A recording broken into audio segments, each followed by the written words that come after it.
Shalom, Bapak Ibu Saudara yang dikasihi oleh Tuhan. Puji Tuhan, kita bisa berjumpa kembali dalam program Renungan Keluarga Kristen. Bapak Ibu Saudara, mari kita bersatu dalam doa untuk kita merenungkan firman-Nya. Bapa kami yang di sorga, terima kasih ya Tuhan untuk segala kebaikan-Mu. Terima kasih pertolongan-Mu dalam hidup kami. Kami bersyukur Tuhan beri kesempatan menikmati hari yang baru. Dan kami membutuhkan firman-Mu ya Tuhan, untuk menuntun langkah hidup kami. Firman-Mu yang akan mengarahkan kami, firman-Mu yang akan membimbing kami, firman-Mu yang memberitahukan kepada kami jalan-jalan kebenaran. Bukakanlah itu, urapilah hamba-Mu ini, bersama Bapak Ibu dan Saudara di tempat masing-masing kami mau merenungkannya. Demi nama Tuhan Yesus Kristus. Amin. Bapak Ibu Saudara yang dikasihi oleh Tuhan, perikop renungan kita hari ini terambil dari Yehezkiel pasal yang ke-34, ayat yang pertama sampai dengan ayat yang ke-10. Yehezkiel 34, ayat yang pertama sampai dengan ayat yang ke-10, demikianlah firman Tuhan. Lalu datanglah firman Tuhan kepadaku, hai anak manusia, bernubuatlah melawan gembala-gembala Israel. Bernubuatlah dan katakanlah kepada mereka, kepada gembala-gembala itu, beginilah firman Tuhan Allah. Celakalah gembala-gembala Israel yang menggembalakan dirinya sendiri. Bukankah domba-domba yang seharusnya digembalakan oleh gembala-gembala itu? Kamu menikmati susunya dari bulunya. Kamu buat pakaian yang gemuk kamu sembelih, tetapi domba-domba itu sendiri tidak kamu gembalakan. Yang lemah tidak kamu kuatkan, yang sakit tidak kamu obati, yang luka tidak kamu balut, yang tersesat tidak kamu bawa pulang, yang hilang tidak kamu cari, melainkan kamu injak-injak mereka dengan kekerasan dan kekejaman. Dengan demikian mereka berserak oleh karena gembala tidak ada, dan mereka menjadi makanan bagi segala binatang di hutan. Domba-dombaku berserak dan tersesat di semua gunung dan di semua bukit yang tinggi. Ya, di seluruh tanah itu domba-dombaku berserak, tanpa seorang pun yang memperhatikan atau yang mencarinya. Oleh sebab itu, hai gembala-gembala, dengarlah firman Tuhan. Demi aku yang hidup, demikianlah firman Tuhan Allah. Sesungguhnya oleh karena domba-dombaku menjadi mangsa dan menjadi makanan bagi segala binatang di hutan, lantaran yang menggembalakannya tidak ada. Oleh sebab gembala-gembalaku tidak memperhatikan domba-dombaku, melainkan mereka itu menggembalakan dirinya sendiri, tetapi domba-dombaku tidak digembalakannya. Oleh karena itu, hai gembala-gembala, dengarlah firman Tuhan. Beginilah firman Tuhan Allah, aku sendiri akan menjadi lawan gembala-gembala itu, dan aku akan menuntut domba-dombaku dari mereka, dan akan memberhentikan mereka menggembalakan domba-dombaku. Gembala-gembala itu tidak akan terus lagi menggembalakan dirinya sendiri. Aku akan melepaskan domba-dombaku dari mulut mereka, sehingga tidak terus lagi menjadi makanannya.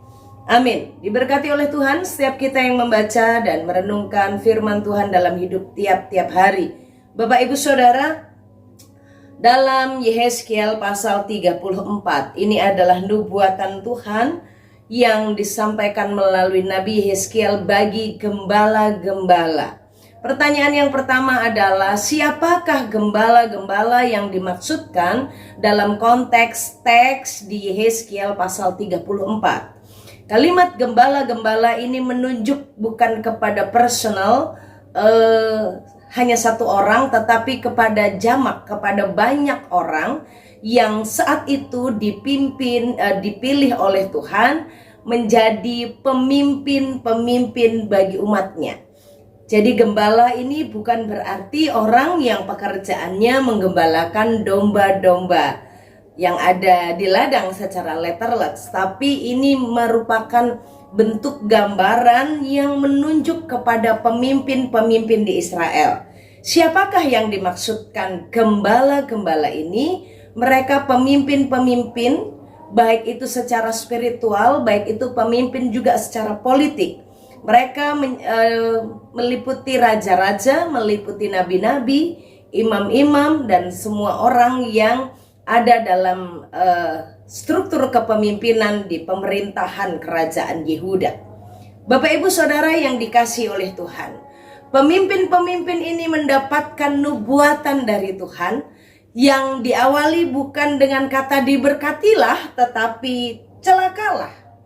Pemimpin-pemimpin ini dinubuatkan akan mengalami peristiwa yang mencelakakan hidup mereka, yang akan menghancurkan hidup mereka karena mereka akan mendapatkan penghukuman dari Tuhan.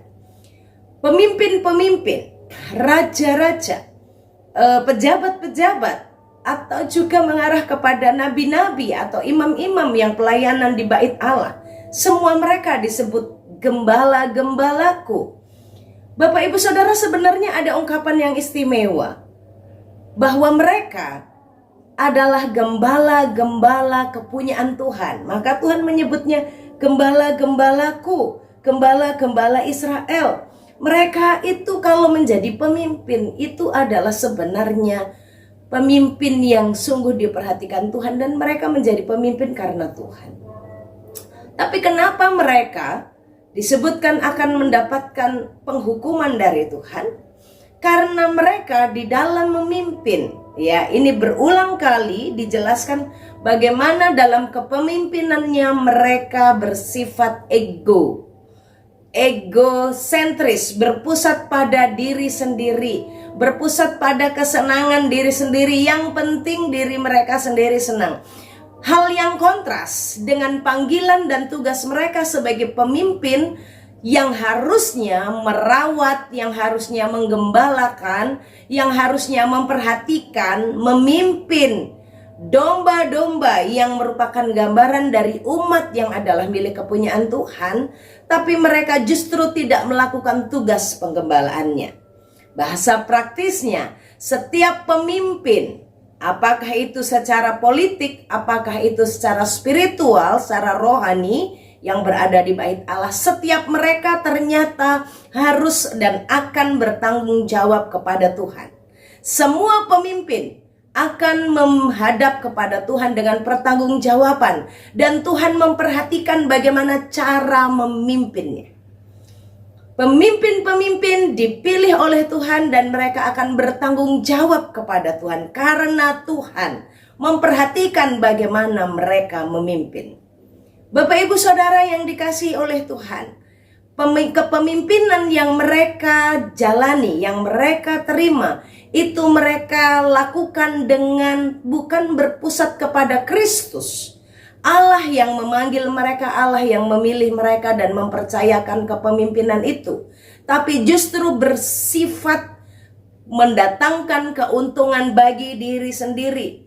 Beberapa kali dikatakan mereka tidak menggembalakan dombaku, mereka tidak memperhatikan domba-dombaku, mereka tidak merawat domba-dombaku, tapi mereka menggembalakan diri mereka sendiri. Bapak Ibu Saudara, ada 3 hal yang dilakukan, yang disebutkan pekerjaan seorang gembala. Pemimpin itu adalah memimpin, berada di depan, memberikan pengarahan. Jadi domba-domba atau umat itu tidak berjalan sendirian. Mau kemana? Mau ke kiri silahkan, mau ke kanan silahkan, mau lurus silahkan, mau kamu gak jalan juga gak apa-apa. Padahal pemimpin harusnya menggerakkan. Pemimpin ini berada di depan yang menggerakkan.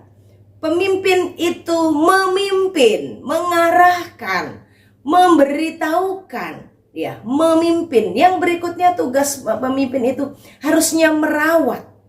Merawat itu memberikan nutrisi, sehingga memberi makan, memberi nutrisi, memperhatikan fisiknya sehingga mengalami pertumbuhan.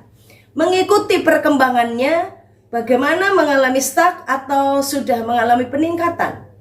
Dan dia melakukan tugas perawatan itu. Perawatan itu bukan hanya sekedar memberi nutrisi, memberi makan sehingga umat yang dipimpinnya itu terus mengalami peningkatan, tapi merawat itu juga berbicara tentang bagaimana harus mengobati, bagaimana harus mencari yang tersesat, bagaimana dia kalau ada yang terluka itu harus dibalut, melakukan tugas perawatan. Bapak Ibu Saudara yang dikasihi oleh Tuhan, di bagian yang pertama ini kita akan bersama-sama merenungkan, sesungguhnya setiap kita adalah pemimpin-pemimpin yang juga Tuhan pilih untuk urusan domba-domba kepunyaan Tuhan, umat milik kepunyaan Tuhan. Hal sederhana dalam kehidupan di keluarga kita, anak-anak yang Tuhan percayakan, guru-guru ya, guru-guru sekolah minggu, ada domba-domba yang dipercayakan, atau Bapak Ibu pemimpin kelompok sel, pemimpin kelompok tumbuh bersama, atau Bapak Ibu memegang jemaat, memimpin persekutuan doa, apapun itu, pemimpin keluarga ya Bapak Ibu Saudara, semua pemimpin di kantor, pemimpin di kelompok kerja, di bagian-bagian tim kecil, setiap kita Bapak Ibu Saudara, minimal kita memimpin diri kita ini yang adalah sebenarnya domba milik kepunyaan Tuhan. Harus memahami satu hal, bahwa siapa yang kita pimpin ini bukan milik kita sendiri sebenarnya, tapi adalah milik kepunyaan Tuhan. Domba-domba kepunyaan Tuhan. Bagaimana kita bertanggung jawab kepada Allah? Saya dan Bapak Ibu Saudara akan mempertanggungjawabkan segala yang kita lakukan dalam hidup ini kepada Tuhan. Yang pertama, kita mempertanggungjawabkan semua yang kita lakukan ini kepada Tuhan, bukan tidak bertanggung jawab. Yang kedua, kita diingatkan bagaimana saya dan Bapak Ibu Saudara ini diperhatikan oleh Tuhan. Apa saja yang kita kerjakan, apa saja yang kita lakukan, diperhatikan oleh Tuhan, diamati oleh Tuhan, dinilai. Bapak Ibu Saudara, mari kita jalani hidup kita hari ini. Kita bekerja, kita mengasuh anak, kita mengurus pasangan, mengasihi pasangan, kita memimpin di tempat kerja kita, dimanapun kita lakukan dengan penuh tanggung jawab kepada Kristus Allah yang mempercayakan semua pribadi-pribadi itu kepada kita untuk kita pimpin. Mari kita kerjakan dengan penuh tanggung jawab, karena semuanya akan kita pertanggungjawabkan. Yang kedua, mari kita jalani dengan sungguh takut akan Tuhan, dengan rasa hormat akan Tuhan, karena segala sesuatu yang kita kerjakan, segala sesuatu yang kita katakan, segala sesuatu yang kita lakukan, Bapak Ibu Saudara, kita diperhatikan, kita diamati, kita dianalisa oleh Tuhan. Mari kita jalani hidup kita hari ini sebagai orang-orang yang telah dipilih oleh Tuhan, dipercaya oleh Tuhan, dan akan mempertanggungjawabkan segala kehidupan kita kepada Tuhan. Mari kita berdoa. Bapa kami yang di sorga, terima kasih ya Allahku.